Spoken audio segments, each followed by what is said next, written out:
So welcome everyone back to the Joya Podcast number 5. I'm Audrey Smith. I'm from Flourish HR and I have with me Rebekah Raymond, and she does lots of things, but functional nutrition is something that we're probably going to be focusing on a little bit because we're going to be talking about the impact that mental health and nutrition and workplace and how it all connects to one another and how our expertise can align together in thinking about people as whole people and how what we put in our body is going to affect our mental health and our emotions and everything that we do. So we're going to dive right in and we're going to get started. Okay. All right. Okay. Hi, Audrey. Hi. How are you? I'm good. Well, okay. How's your week been? Yeah, really good. How about yours? Busy. I've just moved house. Amazing. And yes, it has been amazing. It will be amazing. Right now I'm in the midst of it, so it's not so amazing. But yeah, no, it's really exciting. Yeah. So you're at the unpacking point where you've got lots of boxes, labelled kitchen, lounge Yes, room. exactly. Yes, Beck's room. So I've got the boxes that I need to unpack. I've got my blind dog, the dog that's just gone blind a few weeks ago that is learning the new house. We've got the new routine, but all of my children came over last night, which was beautiful, and they're all really excited about the house and talking about where we're going to put everything. And yeah, so it's really lovely. No, it's good. I feel tired. I haven't quite had enough sleep last night, but that's okay. We're good. And we were munched by mozzies last night. Oh. But other than that. So now what have you been doing in your work this week? So this week I've been prepping a wellbeing training for a client. It's been about how do you cope when there's lots of different change going on, that you have a lot of uncertainty about what's to come. And are they changing roles? Is this why you're doing that for them? No. So it's an ongoing wellbeing series that I do for this particular client. Mm-hmm. This particular client is going through a bit of a restructure and a change, and I think has been, bought by another company. And there's a sensitivity around wanting to make sure that there's a sense of support and that the employees understand, kind of maybe can learn how to cope with different changes that they have no control over. But it's a delicate line between wanting to provide psychological framed input into the slide deck versus not wanting to go too close to the bone and too close to what they're experiencing. So it's been a little bit of a tricky way to put it all together, and so I guess that resilience. you don't. Resilience comes into that as well. So Absolutely. It's like, okay, there are going to be changes. How can we get through it in a positive manner? How can we reframe whatever it might be that we're thinking negatively about and then move forward in a positive way? And it was also bringing in growth mindset, because I think that often if you're really stuck in your ideas, it can be really hard to think about, things in a fresh perspective or even see it in a positive way when you're worried about what might eventuate. And do you find that most people are stuck in that mindset? So do you find that most people are stuck in that, no, this is the way that it is and I can't even conceive any other way? Or do you find that a lot of people are receptive to that growth mindset? A bit of both. I think essentially a lot of it comes down to the nervous system. So a lot of it actually comes down to what they don't have control over, and they may be not aware of the patterns and the things that go on when a change takes place. Somebody might say, come and see me in my office, and already the mind will be jumping, I'm getting fired, something's going to go wrong, what have I done? All the bad stuff. And the nervous system kind of goes into overdrive because essentially it's set up to help us survive in really difficult situations. So I think that it's a bit of column A, bit of column B, in the sense that there are people that are probably starting to be a little bit more aware of the body-mind connection and the need to, look after themselves and be resilient and have a growth mindset. And these are all, things that are probably becoming a little bit more in the workplace landscape. However, the nervous system is going to do what it does, and so it takes a lot of training to retrain that. It does. It's for years, as a functional nutritionist, one of the areas I specialised in was the nervous system and sympathetic overdrive. So that sympathetic dominance that we're all existing in fight or flight so much these days, whether we are conscious of it or not, but with our time constraints, with family stresses, with financial stresses, with aging parents, sick kids, whatever it is. I've got to balance work, I've got to balance life. How do I see my friends? Yeah. Like we're all so stressed these days. And I used to do so much presenting and lecturing on managing the nervous system and shifting the nervous system from sympathetic dominance to parasympathetic, which is rest, digest, reproduce. So, I mean, even we look at all the fertility issues that we've had over the last, 10, 20 years. And this is, like, women are amazing. And as that glass ceiling has lifted, that women are becoming, like, we're getting more leadership roles and more management roles, and I guess being allowed to do what we're capable of, basically. But then we are managing that whole family and the parents and the kids and the home and everything else, and dads do too. Probably women to a greater extent. The mental load. That's right. Yeah, and the physical load probably as well. And when we look at that sympathetic overdrive and fertility, that a lot of the fertility issues that we've had over the last however many years can actually be put down to, in a quite a large part, sympathetic dominance.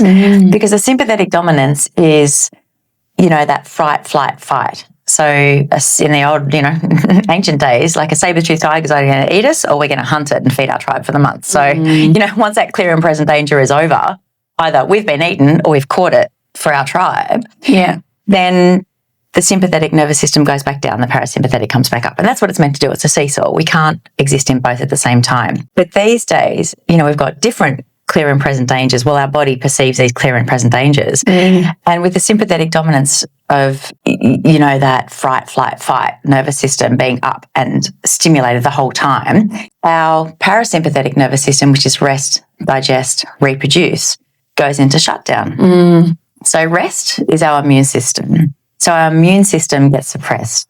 Digest, we've got so many different digestive issues these days, from, IBS to dysbiosis to whatever it is, bloating. And a lot of this can be put down to the gut-brain connection. Yeah, absolutely. And literally the gut-brain connection. Like, I've just gone back into seeing clients again as a functional nutritionist, which is really exciting. And one of the reasons I've done that is because there is so much new scientific evidence that's come out now over the last few years and exponentially is growing now, that's actually backing up this ancient wisdom. So it's like, I've been teaching clients and my children and my family for 30, 40 years, whatever it is, everything starts in our gut. But now we've got the science to back this up. And actually the science of gut health is just fascinating now, that we have now got scientific evidence of not only the gut-brain connection, which we know, like, the vagus nerve is the longest nerve in the body, and that's a direct link between the gut and the brain. But there's also the gut bugs that are in our body. We've actually got it's something like 10 times more the amount of DNA, that's bacterial DNA in our body, than human DNA. So we're actually more. So we're like this vessel for bacteria, basically. Wow. But it drives everything from moods and cognition and mental health to, everything. There's the gut everything connection. Gut skin, gut eyes, gut sinuses, gut heart, gut everything now. There's scientific evidence that shows that everything is linked now, which is really exciting. And this is one of the reasons why I've come back into practice, is because there's so much scientific evidence now that shows this link between our microbiome and the health of the rest of our body. And one of the biggest things is mental health. Yeah. And so you deal with, the mental health and that cognitive part of people in their workplace. Absolutely. Yeah. So tell me, when people come and see you as a functional nutritionist, what are tending to be the main issues that people There's come two in things. Two things that after so many years of practice and of clinical experience and just observation of people, I've got 4 children, so I had 4 kids under 6. Oh no, my eldest was 6, just turned 6 when I had my 4th. So I was always involved with schools and kids and neighbourhoods, but then also as a nutritionist, and I was a caterer for many years. So just a lot of contact with people. And not only from my studies and from what I've kept up with the latest nutritional science, which hasn't always become mainstream, a lot of the time hasn't become mainstream, but is becoming more mainstream now. And also from the evidence of what I've seen in practice, both with kids and also adults, I think that, rather than looking at the root cause of disease, let's look at the root cause of health. And it boils down to two main things. And that's getting the gut bugs right. So creating and maintaining a healthy microbiome. So mainly our gut bacteria is in our large intestine, fecal bacteria that gets driven back up, like it gets proliferated in the large intestine and then gets driven back up. And that causes what's called endotoxins, so toxins that go into the bloodstream and then to the brain and cause all sorts of different things. Wow. So the very first thing is to get those little guys in our gut right. And it's not hard to do that. It starts with what we eat, but then it also comes down to, like I've said before, eat, sleep, move and connect. And each of those things has quite a big impact on our gut bacteria. So get that right. But then the second thing is also to get our blood sugars as sort of as low as possible, like, to keep our blood sugars low and steady and even so we don't have spikes, peaks and troughs.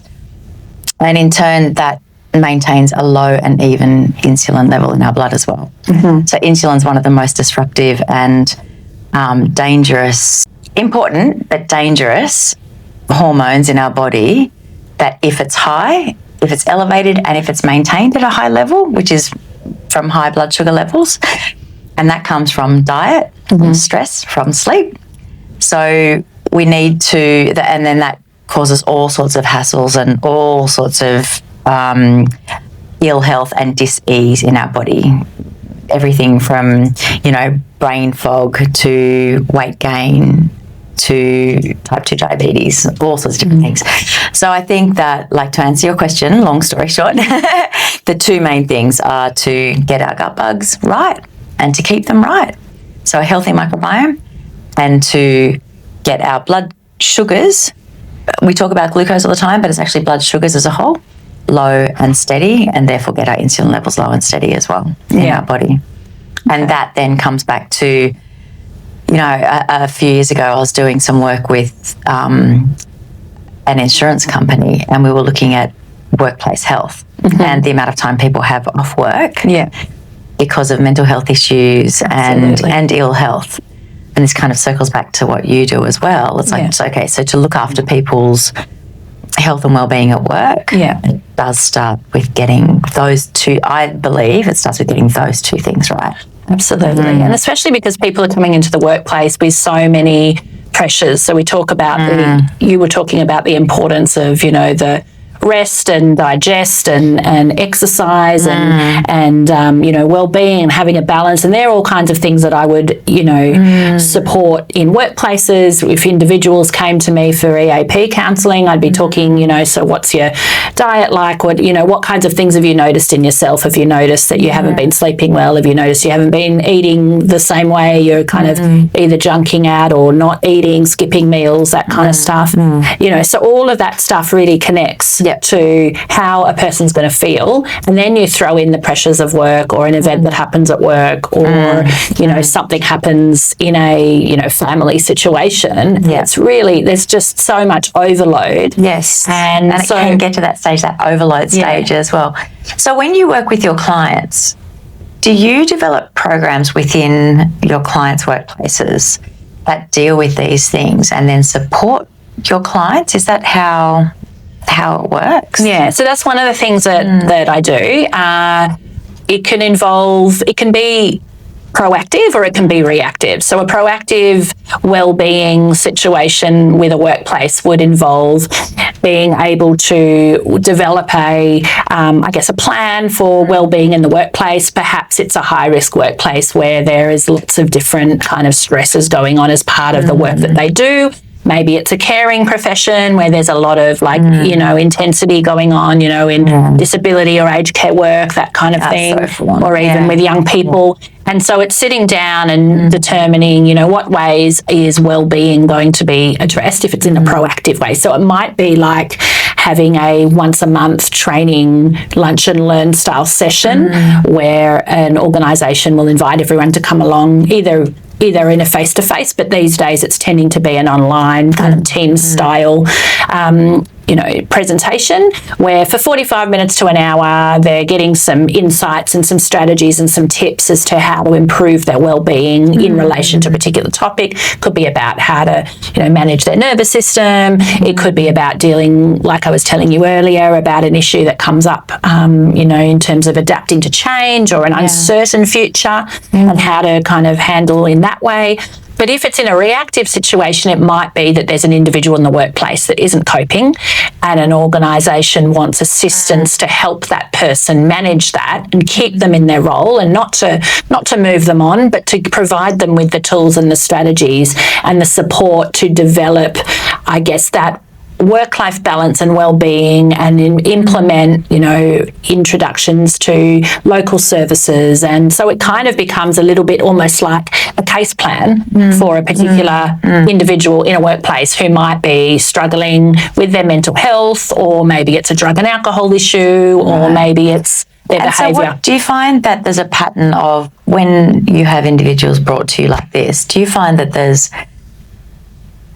that there's a pattern of something in particular that you're noticing across the board? So there's a lot of people that just feel disconnected, or there's a lot of people that have a lot of stuff going on at home, or there's a lot of people with substance abuse, or is there a pattern that you see, or there's all sorts of different things that come along? I think it's all sorts of different things. I think that more what I'm realising is that the workplace takes the whole person, and therefore by having a whole person in a workplace, there needs to be a certain understanding of how you actually support your people. And so it can't just be go in, do your job and leave, because people come in and something happens in their personal life on their way to the office, or there's stuff going on after hours. There's also that real kind of pressure around needing to allow people that well-being, having that work-life balance. And now that there's things like the right to disconnect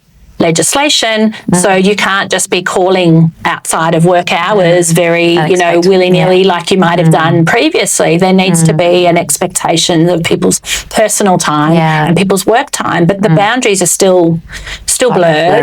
And in some workplaces, and often in helping professions, there is a real sense of camaraderie and relationships that develop, and some of those relationships can actually lead to toxicity in the workplace because they're getting too close. Maybe they've moved away to get an opportunity in an industry. Maybe they're far away from their supports who are overseas, and so the workplace becomes their place that they work, where they earn their money, but it also becomes the people that they want to spend time with outside of work. Sometimes, going to bars and clubs and all of that, and it just can often lead to some complicated dynamics.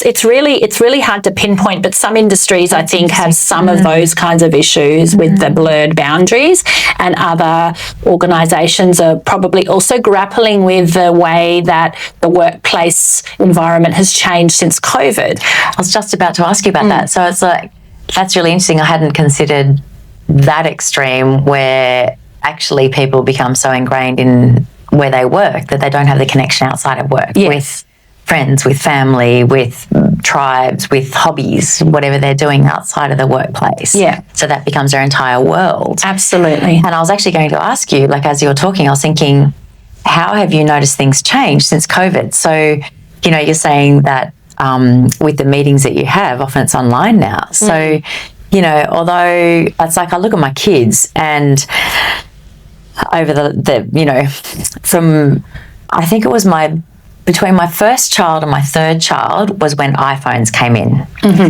And my first child after school was out, collecting snails and doing dress-ups and digging in the garden and climbing trees.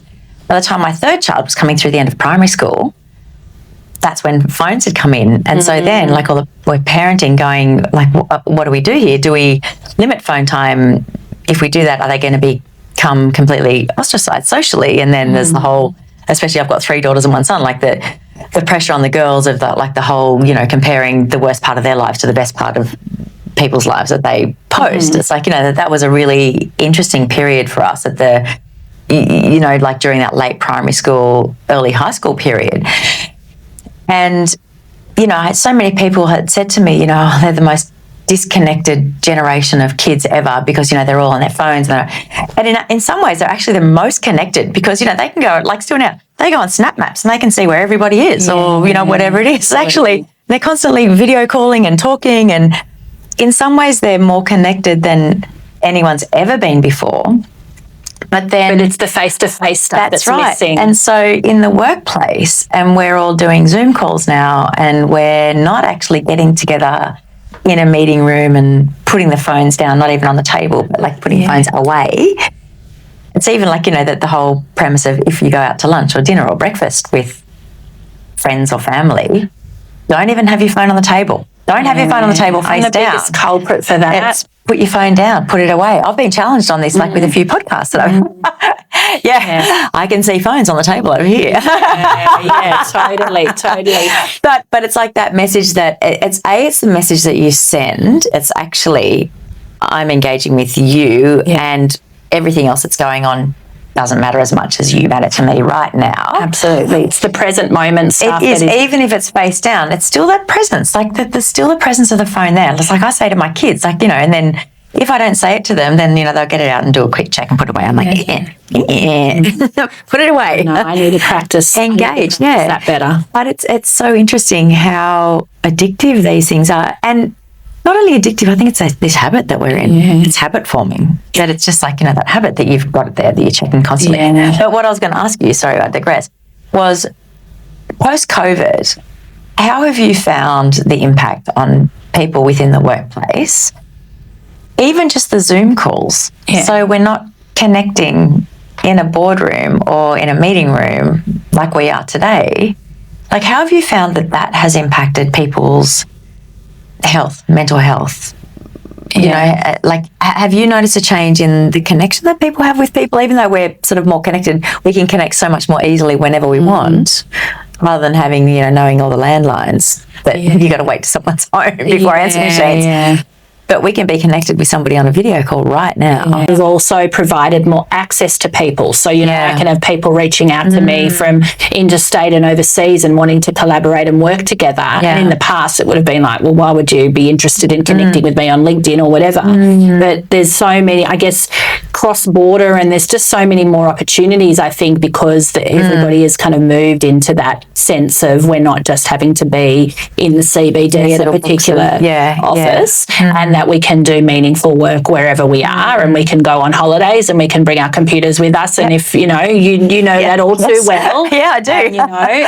So you can definitely be more, I guess, contactable and accessible within the boundaries of how you like to work as well. I think that for some, though, it can be more isolating, and I also think that some employers are still I guess in the pre-COVID mentality of really like forcing or bringing, very strong recommendations of needing to come back to work, with a substantial amount of time. There is still a lot of hybrid out there. So, lots of businesses that are quite okay with, 3 days in the office, 2 days at home. But I guess as well, if we've all got all of these things going on in our, with our mental health, with our microbiome, with our aging parents, with our kids, with our everything that we're trying to do, and a million hats. Dogs going blind. Exactly. You need to be able to have that capacity to be able to do what you need to do and do your job and maintain connection. Exactly. So it's like, rather than being able to maintain the job theoretically, and we absolutely can, but it's also, okay, where is that line drawn? And should there be a minimum amount of time in the office, or should there be something that we are actually connecting physically with people to speak face to face, to look people in the eye rather than look at people on a screen? There's definitely a lot of interest of more face to face interactions. I know it for myself in terms of the networking events that I run. I know that there's been a huge kind of interest in people coming together and chatting about what they do and interacting, and that's kind of definitely become a lot more valued and valuable for people, and that they're taking the time out to spend an hour or two to meet other people who maybe have shared, experiences of running a business, and, people are realising that collaboration is really key in growing a business. So I can say, from the small kind of medium business market, that there's definitely people that are probably recognising that maybe they're working from home, and that it's very important that they have those connections outside of that space. And, even, meeting up today, it's like it's a change for me from my usual working environment. And that's actually really nice to kind of, make sure that you're kind of dressed appropriately and you're coming to, coming to this. And, I've taken my blazer off, but the blazer comes on, because to me, that's a way of being. I can remember my son going to school during COVID, and he'd have his, his shirt and his tie done up, and he was looking very smart. And he'd walk out and he had his boxer shorts and his socks. Buddy, he's like, they can only see me from here up. Yeah, so, the business at the top, the party at the bottom. Trackies with a corporate shirt. Yeah, I'm sure lots of people still do it these days. Still work. Yeah. So I think that also, because we were doing in COVID all of those kind of Zoom meetings, and we'd have how many times changed the way the world works. And then people's dogs would run in the background, and you'd see that, and you'd see, people's kids in the background, because you're trying to homeschool and you're trying to also do, your work. I've had that happen. I think that kind of broke down. I think it broke down the barriers. Yeah. So I think the human came back into the way that we interact. So I don't know if I answered your question, but I think that there has been a shift, because I think that on the one hand, there's been an understanding that there can be, productivity in working at home or not coming into an office. But there's also been a sense of what you miss when you do work in a solitary kind of situation, that there is value to get together and to be face to face. And so you find there's a shift back towards that as well, because I think a lot of people went, fantastic, beauty, we can work from home, and we don't have to go into the office at all, theoretically. And lots of people did stop going into the office, but then it's almost like with any wave in anything. It's like, when I was having kids, all of my friends, so I had children quite young, and all of my friends had these amazing careers, and I'd look at them and go, am I doing the right thing? Am I not? So I'd had 4 children by the time most of my friends had started to have children. Pros and cons for both of them. But when I was having kids, it was considered really young. So for me, when I got married and when I had children, I was very young for that period of time. So, 20, 30 years ago. But now I see this wave back towards young parents. So people are starting to have children younger again. It's like, I look at my parents, or our parents' generation, they were having kids in their early 20s, or, getting married and having kids early. Then it went to this wave of in their 40s. Yeah. And I see this shift back. So I wonder now, with the whole workplace experience, is there a shift back to actually more connection? Because people are realising that connection is so important. Yeah. So, although we are super connected with the internet and screens and absolute accessibility at all times, is actually there a shift now back towards physical connection? So are you finding that in the workplace, that people are wanting more connection, or are people still loving that they can just go online and...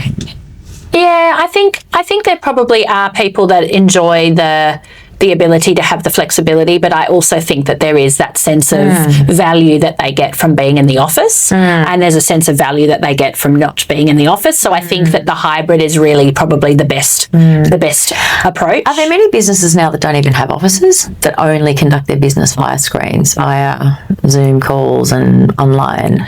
I imagine there's a lot more businesses now. There's quite a lot of home-based businesses, or businesses that are using shared working spaces, a lot of the WeWork kind of style. And the benefit of that is that you can get, part of your membership, you can get access to, boardrooms and things, and still see clients that way. Yeah, I was going to say, and that's still physical connection. Yeah. Is a positive thing. Because you can still connect with other businesses that are maybe doing different things, or the same, similar kinds of industries. And I guess another flip side of being able to work from home is that potentially you've got more connection with your family as well. So if you're at home, then theoretically you could actually be spending more time with, whether it's your partner or your kids or friends, or, that you've got less time commuting, less time in the office.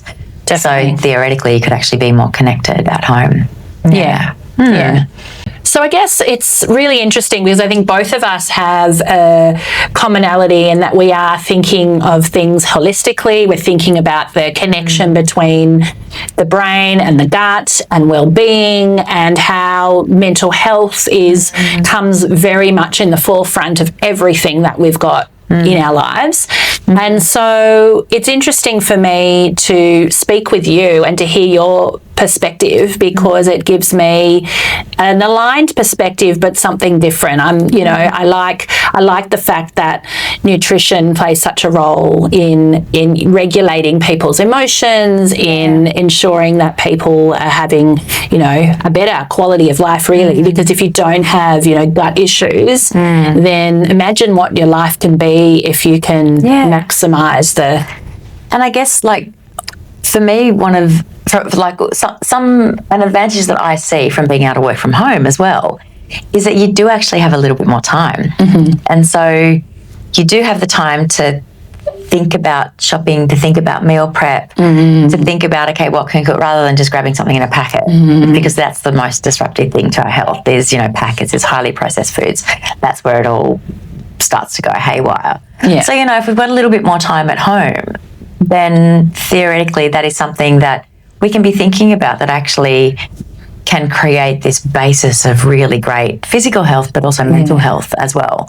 So, getting rid of that brain fog, getting rid of those mood swings, getting rid of, terrible sleep, getting rid of even mental health issues as well that come from dysbiosis in the gut. And then there's perimenopause and menopause. Throw all that on top of it. That's a whole other topic, isn't it? And menopause as well. So, everyone's talking about menopause, but men go through a stage in life where they'll either buy really expensive bicycles or red sports cars. And midlife crisis. But actually, in actual fact, that is it's a stage that men actually go through as well. So the stage that women go through, perimenopause, menopause, is very well known, very well documented. But men also go through a hormonal change as well. Maybe not quite so dramatic. Well, for some men, actually, it is. And, with this decrease in testosterone, and often that's with high stress at work and high stress with family. And I actually think that men's health has been not given the spotlight that it should have been given for many, many years, to be honest. And there's a whole lot of mental health stuff for men that has come out from there as well. But for men to be able to create, I've worked with so many clients. I specialised in men's health for a while, years ago. And it was just so exciting seeing the change of getting men to realise that the diet is really important. It does start with the diet, and getting rid of all the fallacies of what we've been taught over so many years. So, that a low fat or no fat diet to get your cholesterol low, blah, blah. It's wrong. That is not correct. And we've had the science for 20 or 30 years to back that up. But this has been perpetuated for a number of different economic, monetary and political reasons. But we have the science to say this is actually where good heart health and good cardiovascular health comes from. And it's actually the same stuff that creates good gut health as well. And for men to focus upon their health and for them to be, beautiful and virile and strong and energetic and that's the way that men are meant to be as well. There's a lot of focus on women and menopause, perimenopause, and so there should be. But there's also a whole different side of it as well. And to get men eating properly, managing their stress, sleeping properly, connecting with family, with friends, with hobbies, with stuff outside of the work. Their bodies change, their mental health change, the relationships then change. So to work with men and women, it's actually important, really important for both. And especially in that, the 40s, 50s, 60s, the 40s, 50s probably in particular. That's kind of when things really do start to change. And it's really important to focus not only on women and perimenopause, but the changes that men are going through as well. Yeah. And all of that comes back to part of that is that healthy work life and the balance, the work-life balance as well. And then to get that balance right, and then to be able to look at, okay, this is all grounded in health though. So this is grounded in what we eat, managing our stress, sleeping properly, and connecting with others. Right. And so this is where, you know, I think that we both come in with our work to support people, you know, at sort of two different ends of the spectrum. But it all comes down to, you know, good mental health, good, you know, heart health, good, you know, like existing in that heart space, that mind space, and being happy and healthy and connected. Great.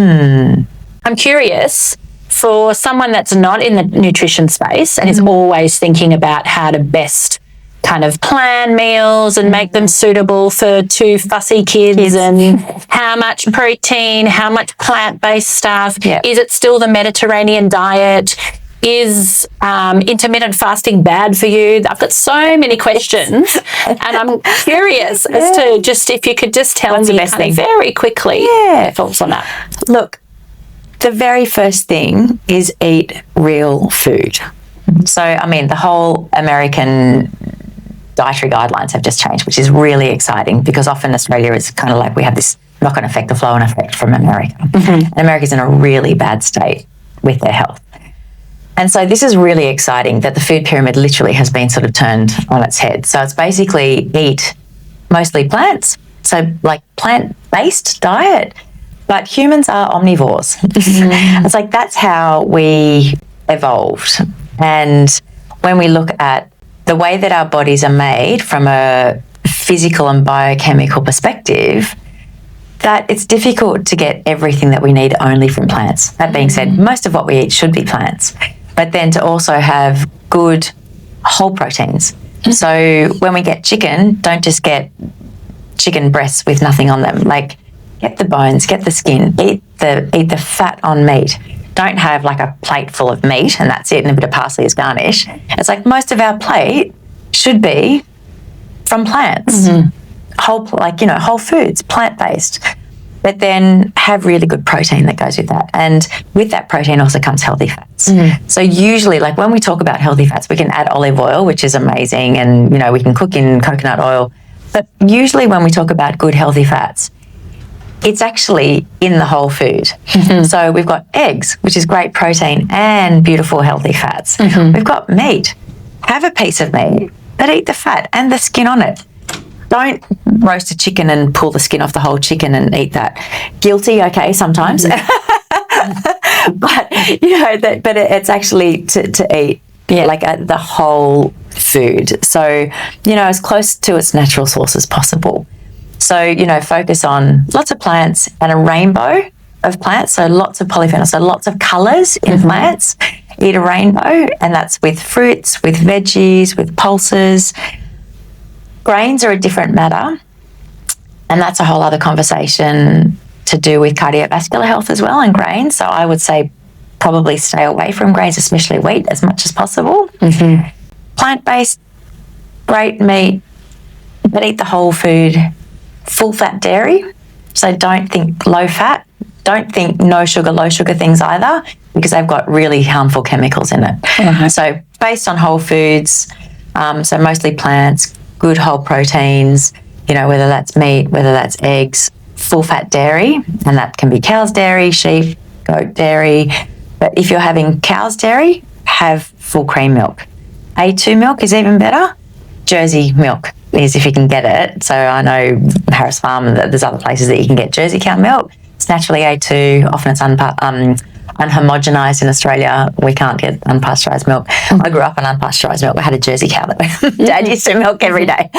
And then I guess the things to take out of the diet. So like the things that we're putting into the diet is real whole foods, as close to nature as possible. The things that we're taking out of food are anything that's chemical, anything that's highly processed. So artificial colours, artificial flavours, preservatives. Something that's come to the fore in the last few years is emulsifiers. So when we look at shelf-stable products, emulsifiers basically stop things from splitting from water and fat-soluble things, they split. So like you think about, dishwashing detergent is an emulsifier. So it makes fat water-soluble so that we can wash it off and, you know, in hot water and drain it.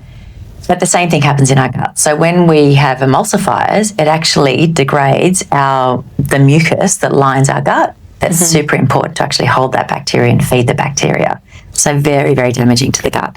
So artificial colours, artificial flavours, preservatives, emulsifiers, I've got a lot of work to do. Organic, well, it's challenging, but, but it's also another really fun thing very quickly to do with kids is grow your own. I mean, I've lived in a 2-bedroom apartment and I had a little veggie garden on my balcony. So get a couple of half wine barrels or a little garden. Grow your own, because kids love to see things grow. They love to nurture them like babies. And then you grow things like cherry tomatoes and green beans and leaves, and then get the kids to pick them, even if they're like, and then get them to help you prepare food as well. So just get them chopping up. Even, I don't like broccoli. That's okay, chop it up. And then you'll find that they're kind of like, I might start trying this. And so to help to grow your own and get them to help you cook as well is another way to include them and get them interested in food. So fresh is best. Trying stuff. Absolutely. Real whole food. Great. So there you have it. We've just had a very big conversation all about mental health, where that fits within our life, starting from our family life, very much through our work life.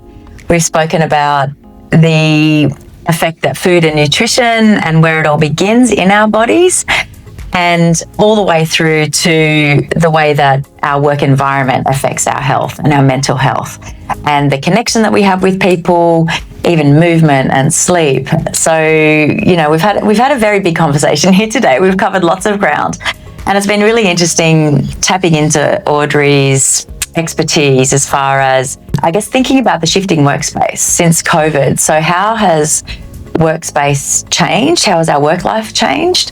Where that's heading as well, what we put into our bodies, the way that we move, the way that we connect, the way that we sleep, how that can really, I guess, support our mental health, not only at work, but also within our family lives, and to create the best, fullest, wholest, if that's such a word, person that we can get.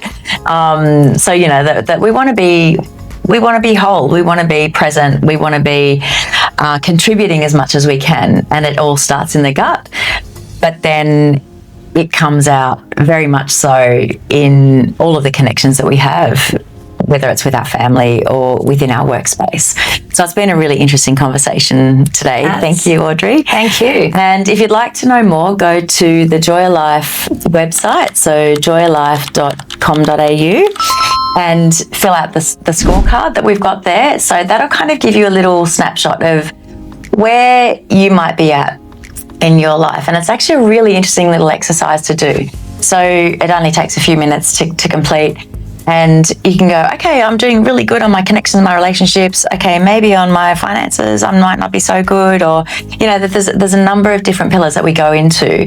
And you can go, okay, this is a really great little scorecard for me to contemplate, to say, how can I now look at what I'm doing in my life, and maybe how can I support myself going forward to kind of get some of these things that I'm not quite so strong at up to scratch, and therefore create a happier, wholer. I mean, the one thing that I really enjoyed about our chat, Rebekah, was the fact that I was able to think about the microbiome and how it affects mental health. And I always knew there was a gut-brain connection. I also didn't think about we talked about the perimenopause and menopause briefly, but you also talked about menopause. I'd never heard of that one before, so I'm going to have to Google that. Is that a thing? I don't know. Well, yes, it is a thing. I don't know if it's an official term, but anyway, it was good for me to get a sense to actually think about the men and the impact that the midlife cycle that we might have talked about, or the midlife crisis. I mean, how that might be explained based on also levels of hormones and things like that. So that was really illuminating for me too. So thanks so much.